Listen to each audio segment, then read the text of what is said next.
Hi, everyone. Thank you for joining me. I am extremely privileged to be sitting here with the unbelievably inspirational Jen Airley. Jen, for those of you who don't know, lost her son on November 18th. He was in Gaza fighting to defend our nation, and unfortunately he fell. So we're here to talk about that, and we're here to talk about a bunch of other different things. But before we get into that, first of all, thank you so much for being here. It's such a privilege to just sit and talk to you. Forget about even just recording. I'm happy to hang with you anytime. This is awesome. So thank you for being here. Before we even discuss what happened and all of that, my favorite part of hearing you speak and of speaking to you is hearing the way that you speak about Benjamin. In my opinion, it's the way that I dream I could speak about my son, because you're so authentic and you're so honest and you're so real about who he was. And you speak with so much love and adoration and appreciation for everything that he was. So can you tell the audience a little bit about what I'm talking about? You know, what was he like as a kid? How was it making Aliyah with him? You know, a little bit more about Benjamin. Just to give a little context, though, of where we're holding, like his yahrzeit coming up. It just this past week was the 12 months. So I feel like we're just in like a weird state right now. Like I know Sephardim do Azkara yahrzeit on 11, 12 and the date. Ashkenaz, we just do the date. But if it wasn't a leap year, it would have been this past week. Jeez. So it's a little raw and now trying to like but focusing on Benjamin. But feel free to like feel and be emotional, and that's the best part about you is your authenticity. So if there's anything you don't want to discuss or it's too difficult, then of course. Appreciate it. I'm usually, you know me, I'm usually okay with like saying everything as it is. I guess that's just my MO. But Benjamin was a difficult boy to raise. He was a bundle of fire. He was this zest for life guy, simchat ha'chaim for real, from little. I always just also say he was my boy. Like I remember holding him at 7 months old and just literally saying, "You're going to be my guy." And with maybe because he drove us so crazy and all the investment that we had to put in him, the love affair was even stronger. And the more you put into a relationship, the more you exert yourself. For sure. It's a bracha from Hashem, because otherwise, you know. Mamash. Yes. Yeah. The ones that we have to work harder on, and that's the love that we have for our homeland of Israel, is that we have to invest more than any other country that people live in that have to give. That's for sure why we're all so obsessed with the love for Eretz Yisrael, because Eretz Yisrael niknit b'yisurim. We have to really invest everything into this land, and that's why we love it so deeply. Yeah. We know, I mean, making Aliyah, it's not easy living here. It's by no means, it's difficult at every turn, but your love for it just deepens. Right. So that was Benjamin. The amount of schools that we not just went through, every meeting in each school with every principal and every teacher, and this is the one that you came out of parent-teacher conferences like, oh, God. I always say, thank God afterwards we have a Yehuda who is like a good listening child who did well in school, and he like reset button for the rest of the family, thank God. It's kind of like that in my family. I'm like, you know, yeah. I'm hoping for some inspiration as far as this is concerned. No, but the truth is that was the whole thing about Benjamin. Always. Every school will also tell you that all the different schools we've been through all came to our Shiva house, or all came and still talk about the fact that like they know that we were behind this boy. There was so much more to him than sitting in school. There was so much more to him than all the trouble he'd get into. Was this fire that he had, this passion for like just doing what he believed in, doing what he wanted. And this is what we always lived with him. I always kept saying to him, at least he's passionate. Like he believes in like living out on the land and, you know, walking barefoot and, you know, building. And he's passionate about that. Yeah. Like at least he has a fire in him. And the truth is that these are the people that make a difference. I was saying to my oldest, because we had a similar situation with my oldest, and he's incredibly smart and amazing and kind and sweet, and he has a lot of opinions and is very strong-headed. And I said to him, like, you know, in the moments where I wasn't like going crazy because I was getting 1,000 phone calls from the school, like, you're a type of person that's a type of person who changes lives, who you know, people remember. Because This is the one you're going to count on. Exactly. Yeah, 100%. This is the one who's going to get the job done. It might not be sitting and learning Mishnah. It might not be sitting and doing the math equations. He's got it. Yeah, and maybe not now, but in the future. No. Yeah. But it's also how we deal with him now. Yeah. Right. This was what was with Binyamin. We went parenting workshops. I mean, Rabbi Brizak, everyone needs to know about Rabbi Brizak. He saved Binyamin. He saved all of our, he went to workshops. There was a lot of crying. There was a lot of tears. There was a lot of tefillot that were invested in him. But we learned that we weren't needing to change him. We were needing to change us. So if you could give one kind of piece of advice for parents that are struggling with kids that are not necessarily, you know, fitting into the mold or whatever. They shouldn't fit into yes, the mold. 100%, I agree with you. But I'm saying there are kids that take a lot more attention and a lot more patience and a lot. So what is your lesson to those parents? How do we deal with that? You know, I remember sitting, when I would light my Shabbos candles, and you know, each you add another candle for each child, and in my head I would think about a strength of each child. I love that. And like as I'm like looking at the lights, like that one has that one has that, and sometimes it changes each week, right? Because you see a different strength, and so there were always strengths in Binyamin that I would see. So okay, he would drive me bonkers, and we'd be worrying who he was with and what he was doing. And I'm not going to say those years were easy. I lost sleep. It wasn't, in fact, when he started the army, I started sleeping better because he had a commander and he had a gun and he had somebody else had to watch over him. But I'm saying it wasn't easy. Yeah. You know, I heard something. It's not expected to be easy. It's not like, I have like a magic answer, like, all those years were hunky-dory. No. I was speaking to someone and I asked the same thing because they had a very good relationship with their kids throughout their teenage years, no matter what they went through. And I said, what's like the secret? And they said, there's no secret. There's 3 things that you have to remember. The first is that you have to lead by example. The second is that you have to have unconditional love. And the third is that you need to daven. And those 3 things, that's literally all you can do, because we can't change who our children are, nor should we want to. But I'm saying, like, who they're going to become is who they're going to decide to become. And those 3 things, those are the only things that we're actually able to control. And when the child knows the parent believes in them, when the child knows that parents are behind them, the child knows that the parents see good in them, they'll fly with that. Yeah. It's when the child feels like, oh yeah, no, they would rather me out of the house. They would rather me gone. They would rather me. Then, like, what hope does a child have? What aspiration could they possibly even want? Like, why would they even try? So Binyamin knew that, like, even though he was leading a different lifestyle and started going out to farm life and like, he knew that, even though he knew that we knew it was different. He knew it wasn't our style, but he also knew we were proud of him. Right.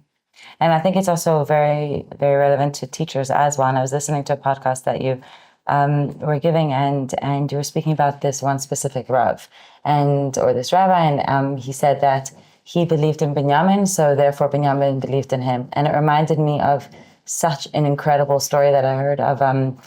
There was a boy that was in school. He was in 10th grade. He was acting up like crazy. He wasn't listening to any of the rules, and he ended up getting kicked out of school. And I don't know, 10 years later, he saw his principal that was at a bris. They were both at the bris, and the principal saw him, and he came over to him, and he's like, wow, this boy was like, he was firm, he had a family, he was like happy, he was like successful, he had done so well for himself. And when he was in school, he was like an absolute nightmare. And the principal said to him, like, how did you become this way? Like, what happened? Like, you know, you had such a complicated childhood, and well, you know, what happened in your life? And he said, you know, his 10th grade Rebbe, every single Friday for 2 years, he called him. And so this principal was like, wow, that's really, really special that he called you, and that's amazing, whatever. Anyway, they go their separate ways. And this principal bumps into this teacher a few days later, and he says, you know, I saw so-and-so, and he said that you called him every single day for 2 years. And that's what made the biggest difference to him. And this teacher started crying. And he said, for 2 years, he never picked up once. Like, he never answered the phone once. But the fact that this teacher called and believed in this child, like you're saying, and invested in him, that's what made all the difference. I think kids really feel that. And I think also, I'll tell you something about this school that he ended up going to for 11th grade. This principal, it was not just a Rebbe, it was the principal of the school, Binyamin still holds by, Reb Amnon. And the principal said, when we were looking into the school, he's like, don't look at the 9th grade. There's a high school. Don't look at the 9th grade. Look at the 12th grade. The school understands that the 9th grader can come in great and then go down. But look at the end. Yeah. That's a principal. That's on all our lives. Of course, but as a principal, he has a vision of don't judge them for right here. See. That's amazing. Because that's really then if a kid messes up, then it's not the end of the world. You pick yourself back up and you keep on trying. You're not a failure because you've fallen. That's really beautiful. That's Binyamin's strength. That's exactly Binyamin's strength. Binyamin 100% knew. Sheva yipol tzaddik v'kam. You fall, you get back up. You fall. We all, because this is our lives. We all fall. We all make mistakes. We all do stupid things. We all, but do we own up? This is our diet. This is our spiritual relationship with God. It's everything. Our exercise routine. So you had a bad day. You dropped your phone. You're going to step on it and smash it? No, you pick it up. Yeah. You pick ourselves up. And this is what Binyamin believed in. And I think this is why I love comparing him to David HaMelech. For all the reasons all the soldiers are like David HaMelech's greatest students. They fight like him. They believe like him. They sing like him. They dance like him. They are fierce like him. But Binyamin also had his tshuva elements. Wow. Binyamin understood. En lityayesh. Okay, so you messed up. Again. Wow. So, okay, so tell me a little bit. So he didn't have the easiest childhood, and he went from school to school to school. You said he moved out to the farm. Can you tell us a little bit more about that? So maybe I'll even just back up a little more. Sure. So we made Aliyah. He was 4 years old. At the time we had an older daughter who was 6, and then 2-year-olds. And then when we moved here, we had others. But when you move to Ramat Beit Shemesh, it's like a little Anglo bubble. Yeah. But Binyamin went completely Israeli, already from a young age. Probably from 4th grade already. He was really working into the Israeli system. And he ultimately ended up becoming more Israeli than Israelis. Yeah. He was his friends in high school, army, they wouldn't even know he would speak English until he would call us. And I can't even tell you how many times it's happened in his life that he'd be in a certain environment of friends and he'd call us and start talking English, and they would be like, what? They would have no idea he had any Anglo blood in him. So interesting. And you didn't speak Hebrew at home at all? No. It's very interesting. So this is already his inner workings. Even as a teenager, he would read, historical, modern Israel history. This is already where his nitiyah was. And then, so when he was 16, and he started in this 11th grade, now, again, he'd been through many different schools. 11th grade, he found this new school. He was almost kicked out of it again. And then they just said straight out, do you want to be here? Because you got to decide. And he really wanted to be there. So that was when his upward journey started. My husband also said, you're at a fork in the road, pick a track. Yeah. But recognize that only Binyamin can decide. We can't decide for him. He has to own up. So anyway, but because it was also Corona, later on that year, it was actually the beginning of his senior year. So 11th grade, he started this journey. And then senior year starts with Corona. I guess Corona started the previous year, actually, right? In 11th grade to middle of 11th grade, finished off the year that way. It's a rough year to have Corona. Right. So Bagriyot, all of that was messed up. But then comes the beginning of his senior year now. And it's still... So he then starts going to farm life. Actually, sorry, I do take that back. It was Pesach time of 11th grade. Okay, sorry. So Pesach time of 11th grade, he's home for the month as everybody's on this crazy lockdown. And his friend introduced him to this farm out in Neve Tzuf beforehand. He had gone like a couple of times, but then when it's locked down, like Benjamin doesn't do well with staying home. And even though we had all our, like we all did, all our family Olympics and master shelves and all these like crazy projects that we all do, dance competitions, I don't know, we did all that. But like Benjamin like needs to get out. He needs to know he's accomplishing. It's not like, just like keep everyone entertained. He needs to know he's doing something. He's a doer. He's a doer. So even though we kept him busy, he knew it was like busy work. It wasn't the real thing. So after a few weeks, his friends were going back to the farm because it was all now chiyuni. It was all what's called chiyuni in English? When I was in the wrong person. When you're essential workers. Okay. And he was considered, they were considered essential, I guess. Farming, yeah. So he went out to the farm, and while he's there now, he starts really connecting to the land on a whole new level. This farm, outside of the community, the Jewish community of Neve Tzuf, and the farm, the Arabs are not so far away. So the community had land in between, and they made a farm out there with cattle, so that, when I say farm, it's like a mountain of rubble, caravans, and some cows. Wow. Oh. It's not like, That's not what I was picturing. Yeah, it's not, white picket fence and like roosters and no. This was rough. Binyamin built a house out there during this tkufa, during this time. And when I say a house, it's also like a sukkah, like a glorified tent with like some insulation, like, beds, whatever. Binyamin, like he worked, he made money, and he would buy material to build a house. Wow. Was he very handy? He learned. I don't know, I'm also handy, I change light fixtures, whatever. But he was like for real. And also he wanted to learn. He wanted to do this. He wanted to figure out things. It wasn't like following a YouTube video. Like it was, sometimes he made mistakes, and that's how he learns. So he built this house out there, and which he was very proud of. I kept sending us like pictures and videos of the process and putting in the windows and lining up the wood and whatever. And he would they spend his day, first of all, building and taking the cows grazing and doing guard duty. Making Did they have problems with the Arabs? Yeah. This is where I was losing sleep even more, because who's going to protect him? There's army not far, but it's him and a few guys with 2 to 3 families that were living out there. And he wasn't nervous, he was passionate. Benjamin, there's no concept of nervous for him. I'm sure he was, but he would never let on to it. He would never, so I don't know if he ever was. This is what he believed in. Wow. So it was what he was going to do. So this is how he spent his time during COVID. And then afterwards, when he would come home for Shabbos, he was in high school in Eilat. So he would come home, he was home for 2 Shabboses in yeshiva for the 3rd. So during those 2 Shabboses, we would have to split his time with the farm life. Like he would be home and farm life, home.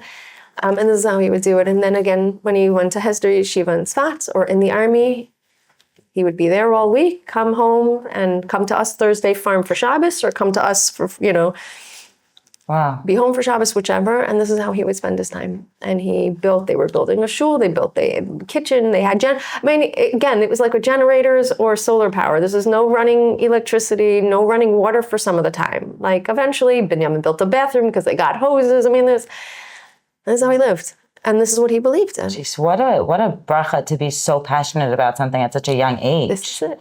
Like so much meaning in your life. Like what 17, 18-year-old has so much meaning and like knows what they believe in so strongly.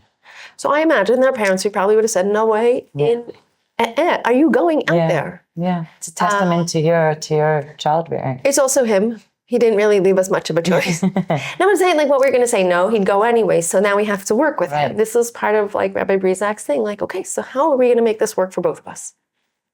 I couldn't say don't hitchhike because he's going to hitchhike. Binyamin, let me know when you get into the next car. Binyamin, this is we have to work with him. Find a balance.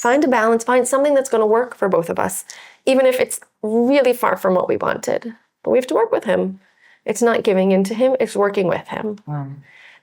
So this farm life was, he had all sorts of crazy encounters with Arabs. He literally... Probably didn't even know all of them because you'd be too scared to tell. There were things that we did not know. Did you find out afterwards? Yes. Oh, okay. There were things that he told me and that I did not tell my husband because he wouldn't sleep. And I would just, I share this. So like sometimes I'd be so scared because of this life that he was leading. I would literally like go to sleep having no choice but to picture myself like Hashem just swaddling me, Hashem just holding me. I would literally picture myself in his arms and just like I'm watching him. Like this is how I would have to go to sleep at night because how else am I going to deal? Wow. Because he's literally out in the open. It's really scary.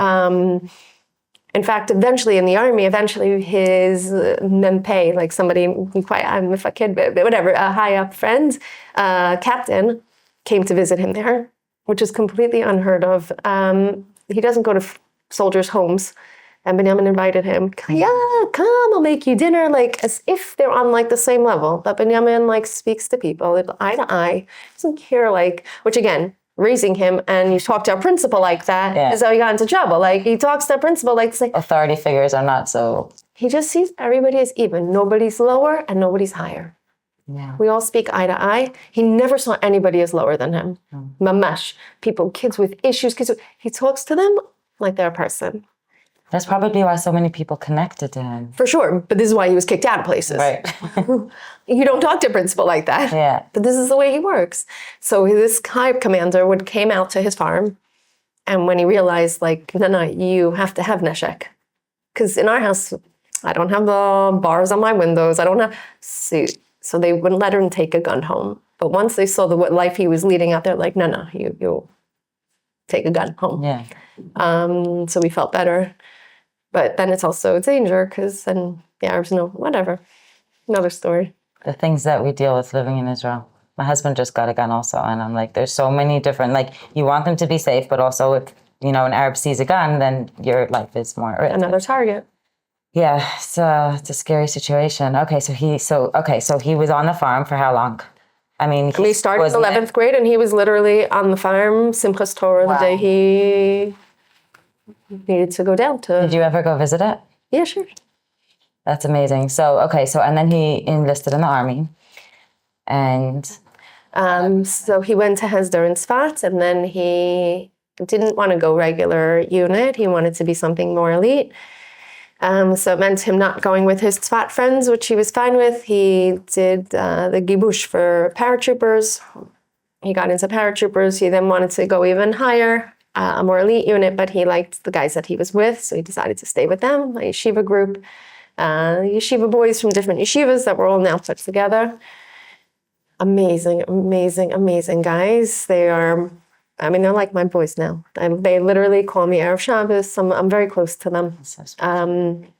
But Binyamin was it was a group that really worked very well together. And they were very respected in the army. I think the yeshiva boys are, I know. I spoke to different people in the army. They see yeshiva boys as very disciplined. And they take care of each other on a completely different level. Look, you think about it, these boys make sure they wake up for minyan. They can't eat certain foods at certain times. They have to wear certain things at certain times. And they're used to the discipline. And you have other guys that they eat whatever, sleep whenever, do whatever. And they don't have that same sense of yes, no. And the way yeshiva boys are trained to be thinking, the way they're learning. So I think Gemara is solutionizing it, right? Like I'm saying, there's probably... There's a lot of advantages to yeshiva boys in the army, and they love these boys. They were considered in high regard, this group. And so he was with the paratroopers. Okay, so tell me what happened November 18th. So Hey Kislev, I like to refer to it as that because the 5th of Kislev as his... Well, before we go there, October 7th, you knew he was in the army at that point still. Right, he was a regular soldier.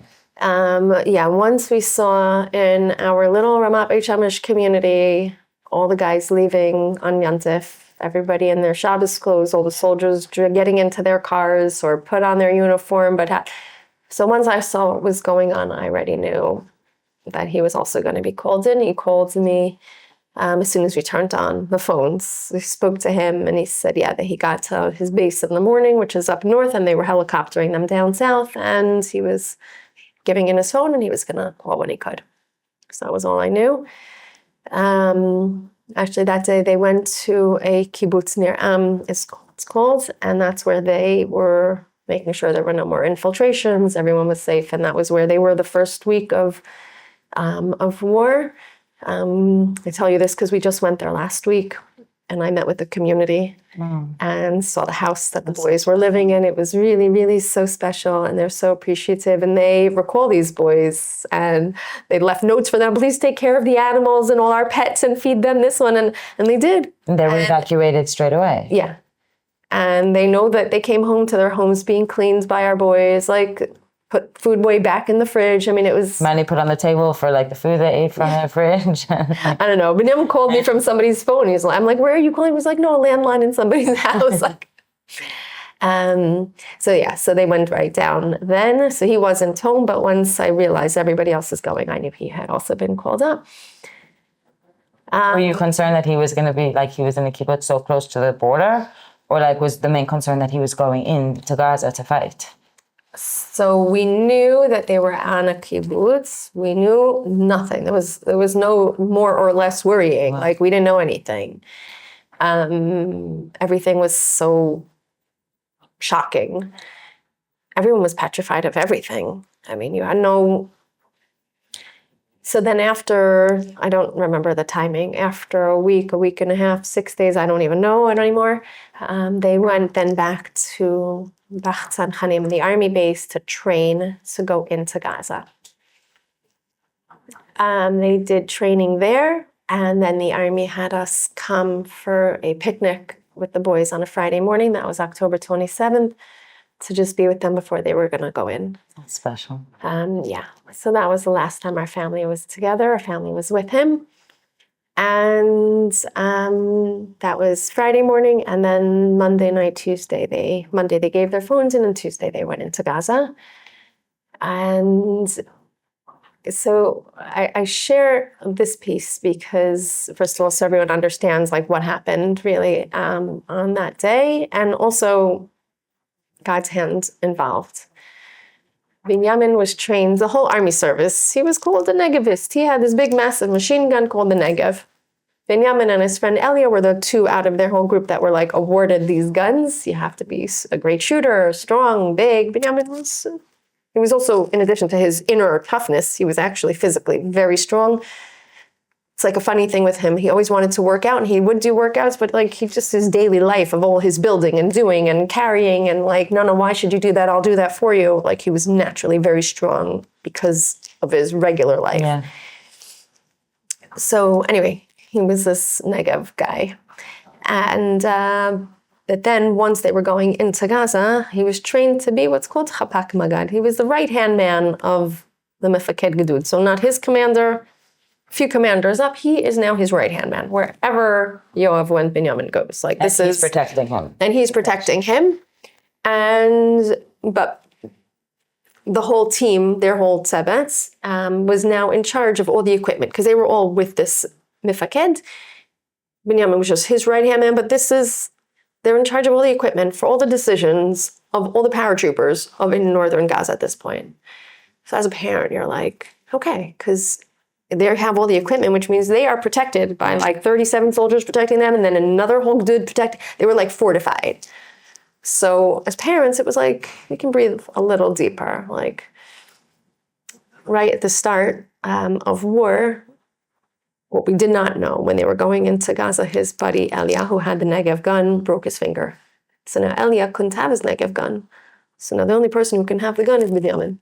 So Binyamin got his job back as Negevist. But he wasn't as protected. So it's not that he wasn't protected, you're more front line. Right. So we didn't know that he got his Negev gun back. So, meaning you're still in the same group, but you were the first. Okay. So on Hey Kislev, we say Parshat Toldot, which is now crazy because Hashem's like, oh yeah, you think you're going to get like his Yurtzeit all in one day? No. Parshat Toldot is one Shabbos. His Yurtzeit's going to be 6 days later. You're going to have 2 Shabbos and Pesach. So Hashem just, spread it out. So that Shabbos, there was a battle that was taking place where these three terrorists were shooting at soldiers, and they ran into this house, and they were shooting at the soldiers from the house. Soldiers were really getting wounded. Yair, like very seriously, whatever. It was an intense time, and so Binyamin was. So his team was called to the scene. Shabbos morning for this battle. They were first by like the Gaza beach. They have these pictures by the beach, glorious, gorgeous. Shabbos morning, they did a whole davening early. They said, his friend said it was dafka like ma'od chagigi, like they were davening musaf, like singing. They like were living it up. They said it was just so surreal to like be there and like beautiful. But 7:30 in the morning, now they're told of this battle that's taking place. They're called in. Okay. But they're like in the back. They've drawn me diagrams, and they're not actually at the scene, but they're there. And B'kitzur, after throwing in all the RPGs and grenades and all sorts and dogs, whatever, this commander from a different group, Jamal Abbas, he's actually a Druze soldier, Anan Abbas's son. I say this because Anan is a very high up commander in the army. His father, also Druze, and his grandfather was also. It's really amazing. It's amazing. And we're in good kesher with him. We're in good connection with him. He lives up in Piki'in, and he's still serving his father. Amazing. Up in near the Tzfat area, yeah. So Jamal and his right-hand man, Shachar Friedman from Yerushalayim, were just like, Zil, we can't keep having them alive in the house. And we think they're killed, but we're not sure. We're going in. Now, Binyamin, at this point, saw what's going on, sees all the commanders making decisions about what's going on inside the house, who's going in, who's not. Binyamin leaves his group and joins them, which is nuts. They said it's like a group of ktzinim, a group of all these high-up commanders. And Said he doesn't notice the authority. He left his group. In fact, I've seen the video where then somebody else tried to come. They said, no, ze misukan. But Binyamin, they kept with him. In fact, later on in the video, somebody tried to leave the group to go into the house, and Binyamin's like protecting him. No. Like, who are you? But then Jamal and Shachar say they're going in. And Binyamin sees them going, and he says, no, I'm going with you because you don't have a negavist with you. And he joins them, and he goes in, which is, again, why none of his friends were even wounded or hurt, because Binyamin wasn't with them anymore. He left them to join what was going on. And they went in. They saw a terrorist dead on the floor. They thought that was it. There was one hiding in the corner behind the couch and killed the three of them upon entry. And I was told that when Binyamin was pulled out, he had a smile on his face. He knew what he was doing. He knew it's what he wanted to do. I know, there's also the Gesher Chaim. He greeted the Shechina. All these beautiful ideas. I just know that if there was a way he would have wanted to go, it was this. Serving Am Yisrael, serving Eretz Yisrael, protecting. And this is what he wanted. This is what he wanted to do. Obviously, all these different times in his life, Mamash, the name Binyamin Yidid, Hashem Yishkon Lebetach Halav, Hashem protected him. Hashem was watching and hovering. I always pictured the little malach, because all the crazy things Binyamin did. Echshu, somehow he's saved. And Hashem's like, but hey, Kislev is your day. And you can, go on some silly motorbike accident or some crazy fight or some disease or sickness. But this is how Binyamin was honored to go. Wow, and not just that, but like to dial Kiddush Hashem. Like it's On Shabbos morning, his friend that pulled him out said that after they pulled him to the side and they said Shema with him and Vidui with him, and Binyamin was already gone, and he said he just started singing Zmiros Shabbos. Baruch Kel Elyon. I said, how did you do that? He's like, I don't know. It's just what happened. I'm like, that's Binyamin. Wow. Go with Zmiros Shabbos. What a person. What a neshama.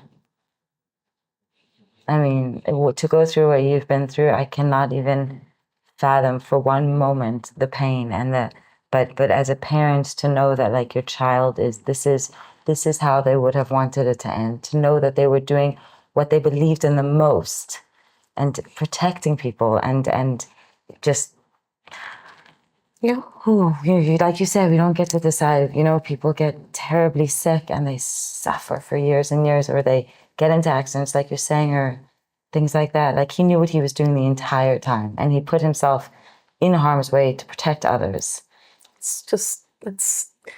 He said to my husband, months before the war, maybe even 6 months before, saying, if I have to die for Eretz Yisrael, it's what I have to do. Like that was his purpose in his life. He knew. Halavai, we should all have that passion and that surety in our lives. Like, no, this is what I believe in, and I will die to I will go to any end of the earth to do what I feel is right. So it's really, so many soldiers are like that now. You see, they're all. His Rav Itamar, like his army Rav, wounded this, that, and he just went back into Gaza. Like they are so committed. They are so committed to protect, to fight, to serve. Leman ha'am. This is their ideal, like their neshamot coming out to say, I am here to nimsor nefesh v'am Yisrael. And it's the Jewish neshama of just our desire to protect each other, and our love for one another goes so deep. Like when we shed all of like the outside judgment and differences, and we just want to give. And after that whole crazy thing that happened in Amsterdam now, just seeing like the videos of like the Chabad house, like delivering food and bringing and like helping and sorting things out, and like them on the plane, like singing, and just like we're a nation like no other. Oh my gosh. Like we are so blessed. I just think zachiti to be part of this nation. And even during this tkufa, during this time period, as painful, as difficult, as heartbreaking, it's glorious. It's an honor to be living right now and being part of this wave of greatness for our nation. There's so few Jews in the world. And I say to my students, like I'm trying to like show them how lucky we are to be a part of Am Yisrael. So I give them this example of like, let's say there's a king and he decides to go among his the people that live in his country. Why am I blanking? His constituents. And he has like a box of treasures, and he gives like the first person he sees like a bracelet, and he's like, this is for you. And then he goes to the next person, he goes like, and this is for you. And it's like a zirconium like ring or whatever. And then he goes to like, after a few people, he goes to like the scroll, and he's like, and this is for you. This is like a real diamond bracelet. Like, this is for you. And then he goes on and he gives like the fake jewelry. And then he finds another person. He goes, I'm giving you the real gold like necklace. Look after it. And like, that's what Hashem has given us. Like, he's given us a neshama, and he's like, the only thing that I want in return is that when you give it back to me, it's shinier than it was before. Like, look after it and mold it and shine it. But like, that's not stam that we're just given this neshama to look after in this world. We're part of the greatest nation on the planet. Like, we were handpicked. We were given that zchus. Like, what an unbelievable gift. And I think that so many Jews are feeling that nowadays. Like, what did you do after Binyamin passed away? I want you to tell everyone what Beit Binyamin is. But like, what you've opened with your pain, what you've done with your pain. So tell us a little bit about Beit Binyamin. So I'll tell you about Beit Binyamin, and then I'll tell you about the concept of Beit Binyamin. Maybe I'll even tell you that first. And this is really this concept that our nation, as you see, is this, like, we call it this unshakable spirit. You want to get us down. You want to like take that rope of, that extends from the beginning of time to the end, and shaking it, and who's going to hold on, and I'm going to keep shaking it, and you're going to keep holding on. And that's like holding on to Chavlei Mashiach, the Chevel of like being shaken. Are you holding on? And I think this is our nation. Like, it's shaking. The world is shaking. God's just, and we're just holding on. And we're not letting go. And when we slip, we grab each other's arms and we put it back on. Totally. And you see the strong ones holding on with one hand and holding, you can picture it, right? But this is our nation. And Beit Binyamin to us is an example. It's just it's a pretty strong one, but of saying you're right. Usmolo tachat rosho v'yamino techabkeni, like with God's left hand, ki'ilu, we got a big slap. And with the right hand, though, we have lots of hugs. And this is the job of a parent. You have to give the tough love, but I love you so much. I'm doing this for you. And I always, by the way, talk about parenting, like just feel like the way we want to see Hashem, just see yourself as a parent to the children. And that's the way Hashem is. Kivyachol, obviously, he knows everything and we don't, but The best example that we have of our relationship with Hashem. right. So we have to teach, and sometimes we even have to punish, but we're doing it because we love. Sometimes a child knows it, sometimes they don't, sometimes they see it, sometimes they don't. It's like holding a kid down when they need to get a shot. Like, it's painful in the moment. It's so painful, but you know they could get sick. But in that moment, they just feel the pain. Right. You know? And then when you recognize that, then you can get up. And you get up even stronger. Because you're recognizing it's part of one big love affair that is just, these are all the pieces to it. So Beit Binyamin, without getting into all the crazies of how it came about. I know the background. You know the and it is so cool. But this is a house that, we bought over 2 years ago that we thought was like to build Airbnbs and simmers and vacation rentals so that people can come enjoy tzva. And it was going to be, our, an investment for the kids and all that. What's that? Did it have anything to do with Binyamin being? First of all, Binyamin was there, and I told him, I'm so jealous you get to be there all the time. And we love tzvat. My husband and I love tzvat. My kids love tzvat. Like, we would go there for weekends at least once a year, if not more, just renting a place, different place every time. And we just love it. It was just our soulful place.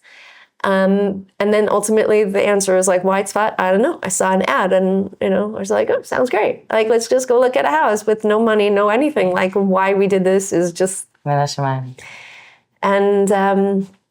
but then when the war broke out and construction halted and then Binyamin's killed 6 weeks later and construction is halted even longer, ultimately we wanted to open a place that we can just start connecting people to Judaism.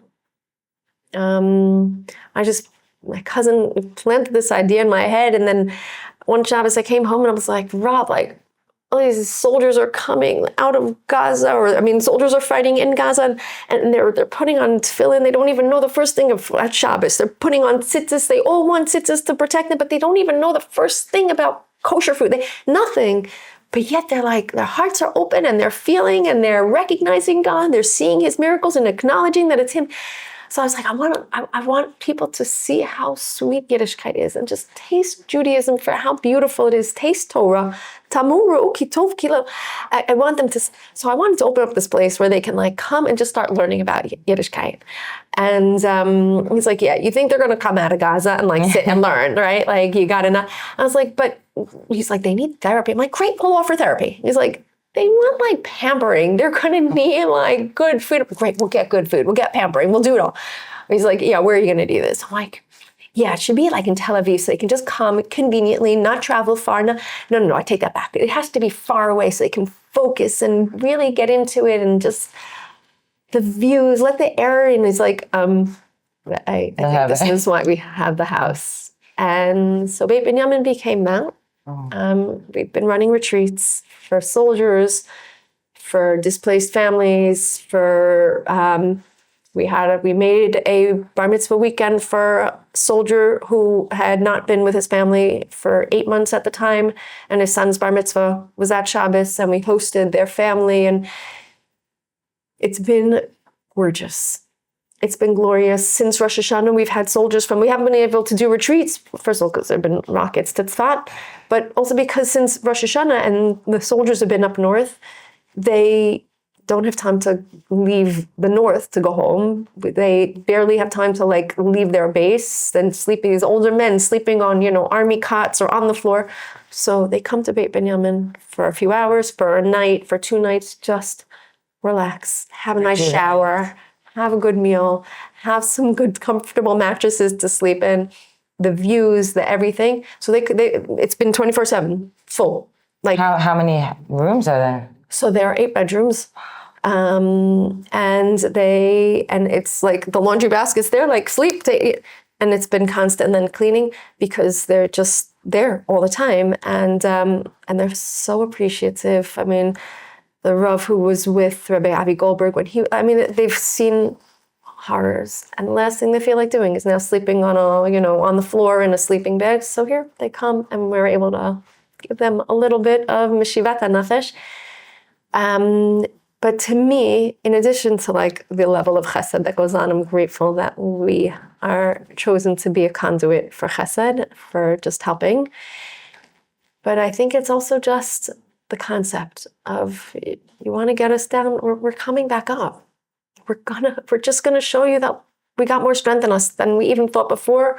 You cannot get us down. And we're just the unshakable spirit like that. Like, we will just come back for more. We're never going to give up. We're not going to give up.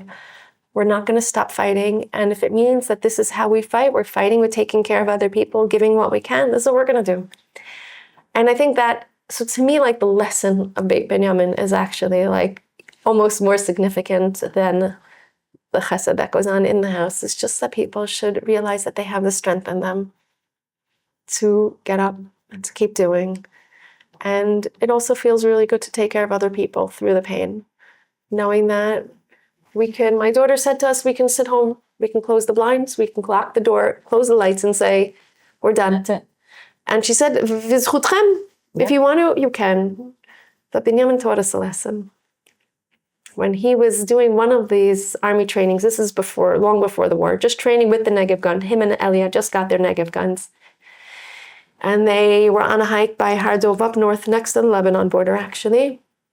And they're training up there, and they have to go uphill on this mountain. And Binyamin and Elia are like in the back, because everybody else is having a hard time going up with all their equipment. But now Binyamin and Elia have these massive guns with all the equipment. I mean, Negev. So Elia was really struggling. And Binyamin said, just put your hand on the guy in front of you's back. And Elia's like, en koach. He's like, help the guy in front of you. He's like, I can't even go myself. Binyamin was like, put your hand on his back. I was just with him the other day and confirming this story. And he said, put your hand on his back and help him. And he did. And he felt it easier. And that's the idea. You help somebody else, you are strengthened. What a lesson. I think that this is what our nation has also learned through this war. How are we all finding the strength in us to give? Because when we realize that we're helping somebody else and other people are so appreciative of the barbecues and of the donations and of the army equipment and of the taking care of the almanot and taking care of the wives, then we're like, okay, yeah, I got more strength in me to do this more. And this is our spirit. I mean, you see soldiers coming out of Gaza, and the first place they're going to is to hospitals to play music for the people that are there. Like, it is who we are, is embedded within us, and we understand it. And I think that after October 7th, the whole nation was that way. And unfortunately, there have been political things that have gotten in the way. Of course, like the whole issue with the army is it's distracted us from the most important thing, which is that we need to stay united. We need to look after one another, and we need to show up. We are at our weakest when we are separate, like by miles. And I think that our enemies know that also. That's how this war started. Yeah, exactly. Yeah. Nasrallah said it. They are diverse, divisive. Now's the time to attack. Yeah. This is what Haman saw. And this is how Esther Amalka Am Echad Mefuzar Mefurat saw the nation that was divided. And she said, Lech Knosset Kol HaYehudim. And that is how we have been able to rise up as a nation, because we gathered, we united, we worked, we donated, we gave, we worked together. And we still are. It's a year in, and we still are. I do have to tell you one thing about Beit Binyamin. I went to go and visit my grandmother in Baltimore during the summer. She was very, very sick, and I was very blessed that I got to spend a week just with her, just by her bedside. Unfortunately, she passed away during the summer. But while I was in Johns Hopkins, across from there, like a block away, Gvuras Yarden from Baltimore opened up a home. And in that home, it's beautiful. It's like a hotel. And all of the fridge is completely stocked with food. They organize Shabbos meals. There's shampoo, conditioner. They have like these beautiful welcome baskets. You walk in there, and it is so beautiful, and you feel so taken care of. And people can stay for as long as they need. I think there's 5 bedrooms. There was a woman, Friday night, I met a woman there. She had been there for 8 months. Her daughter or her son was receiving treatment in Johns Hopkins. 8 months. This woman had children. She lives in Israel. She had to come to America for treatment. She's been there with her. And she said that the only way she's been able to do it is because of this home. Because she doesn't have to think about food. Right. She doesn't have to think about cleaning. Nothing. Our nation is really... There's a letter as you walk in, and it says you have enough to worry about with a family member that is sick. We don't want you to worry about anything else. Like that, like my mother-in-law helped start that, and I was like so proud. I was like, this was like so much of her doing, because like this idea, this concept, what you're doing is like you see need, and no matter what it means. And I was involved in fundraising for Beit Binyamin. It was not simple to like get, I'm sure, like all the moving pieces and everything, and you guys did it. And it's a we huge had people commitment. working for us. The person who's now the director, he worked for us day and night for 3 months and wouldn't take a penny until we got money as a Beit Binyamin. We had people, the graphic designer, all these people were doing things to help, knowing that like, okay, when you get the money, you'll pay me. The vendors, the couches, everything was like on hold. And then I just keep saying, Hashem obviously wants Beit Binyamin to happen because he made it happen. I mean, that was like a crazy campaign. And we made this money. And then people don't understand how it is that 7 months, it was about 7 months after Binyamin's killed, the place is already up and running. Yeah. Because if we would have first fundraised, first find a property, first done construction, first, it'd be years. Yeah. But Hashem arranged everything perfectly in advance. 2.5 years ago, when we bought this house, he's like, it's going to be Beit Binyamin. I'm just getting the process going now already, because this way you're ready to go when the need is there. Wow. And he just, when you realize like Hashem is just running every bit. How is it? It was Binyamin and not his tzevit, not his friends, not his... Because Hashem worked it out just so that Binyamin would have the Negev back, just so. In fact, his friend Airley, who broke his finger, came back Friday night. That Friday night before Binyamin was killed, he came back in. He just wasn't ready yet to take his gun back. But Hashem this is his closest friend. Hashem let him come back. They had Shabbos together before all of this. So it wasn't that Elia was like now going to have no closure. They had Shabbos together. Hashem arranged every detail. Everything exactly. So Binyamin had the Negev gun. Binyamin got to be there. The house was this, every bit. Every bit is Hashgacha. Everyone thinks Hashgacha Prat is like, oh, when you just make the bus, when you just get to this, when it just works out just perfectly. No. Hashgacha Pratit, recognizing God's divine intervention in my life, is understanding that every single move, every single purchase or non-purchase, or everything was exactly designated by Hashem. Just arranges every detail. There's such a calm in that, in knowing like it's out of my control. There's actually nothing I can do. I think I've told you this concept, and I'll say now also, because it's my favorite. It is the thing that has helped me the most in my life, in my opinion. My mother-in-law taught it to me. Where you say thank you. This is what I was saying on the phone, where you say thank you to Hashem before it happens. Why? When you want something, you say thank you to Hashem before it even takes place, for 2 reasons. One is that often Hashem wants us to connect with him and to recognize his involvement, right? So often we go through things, we have to wait and we have to wait and we have to wait, and then in the end, we're like, oh, Hashem, hi, can you please help me, right? So this is skipping the whole process. You're already connecting with Hashem from the very beginning. But it's also recognizing that if it doesn't happen, then it's because Hashem didn't want it to happen. And there's a bigger picture. And I think that the more we speak about this, the more, my 4-year-old, we speak about this to my kids all the time, because I think it's like essential. And my 4-year-old, he lost like this little Superman toy. It was like a new Superman toy. And he woke me up at like 5 o'clock on a Shabbos morning. He's like, I can't find it. And I'm like, okay. So we're moving the couch and we're trying to find it. And after a few minutes, I'm like, please Hashem, just like help us find it. I need to go back to sleep. And my 4-year-old goes, I have an idea. So I'm like, what's your idea? He goes, let's say thank you, Hashem, for making me find the toy. So I'm like, that's brilliant. I'm like, okay. So we said it. We said, thank you, Hashem. And then after a few minutes, he's like, Mommy, we still can't find it. So I said, well, if Hashem wants us to find it, then we're going to find it. And we did our shtadlos. We've looked for it for 15 minutes. Let's go back to sleep. And if we're meant to find it, we'll find it. If I tell you he did not bring it up once more, the next day I found it and I put it on his bed. And he came back from school and it was sitting on his bed, and he ran over to me and he's like, look what we found, because we said, thank you, Hashem, for making me find it. Hashem wanted us to find it, right? But like that concept of like, everything is going to happen the way it should. And Hashem is going to decide exactly the path.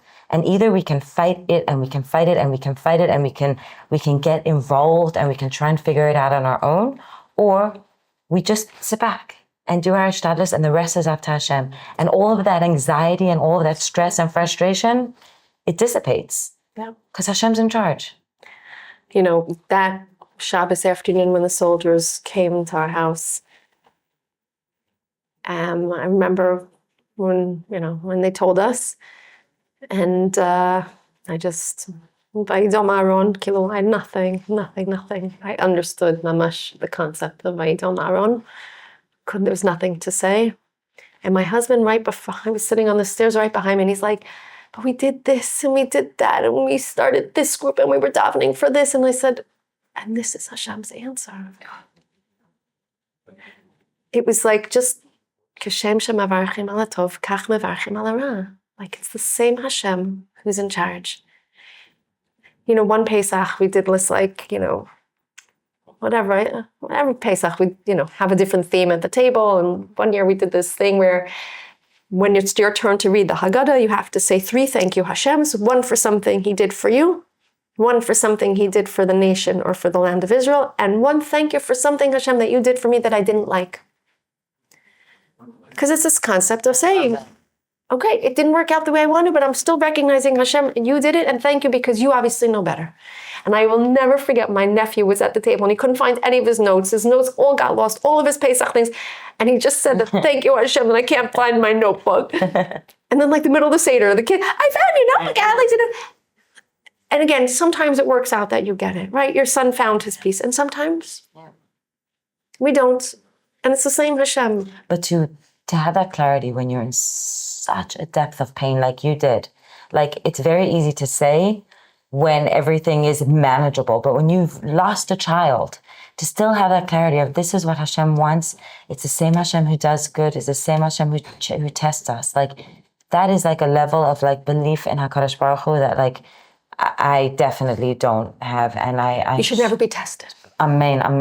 But like the fact that you do, but you should never be tested. It's truly unbelievable. Like really, it's we learn it as a concept and we use it, and a lot of us try and practice it. But to be faced with the most painful thing a mother could go through, and to still be able to sit on the steps and say, "This is what Hashem wanted," is a truly another level that I really aspire towards.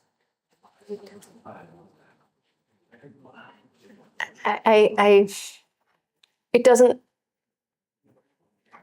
I keep wanting to say it doesn't make the pain less, but it does. But it doesn't, meaning we still don't have Binyamin. Rabbi Peretz said that. He said it's okay, it's not okay. Right. It can be both things. So it's helpful in recognizing the bigger picture, but it's still painful. Yeah, of course.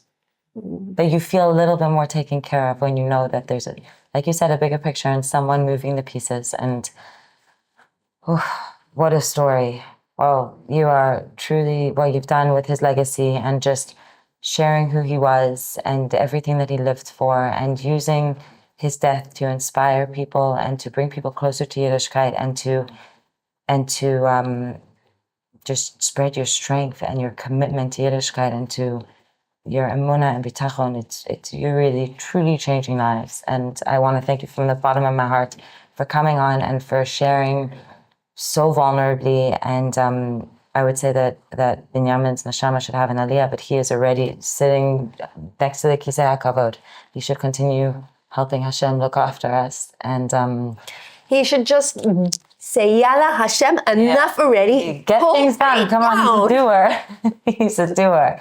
No, but really, it's been a tremendous honor. I'm going to post the link to Beit Binyamin on this podcast, so whoever wants to, for all of you that are listening, for whoever wants to donate, this is truly such an incredible cause, and there are so many amazing causes out there, but this really, really helps our soldiers in such an emotionally and physically and spiritually.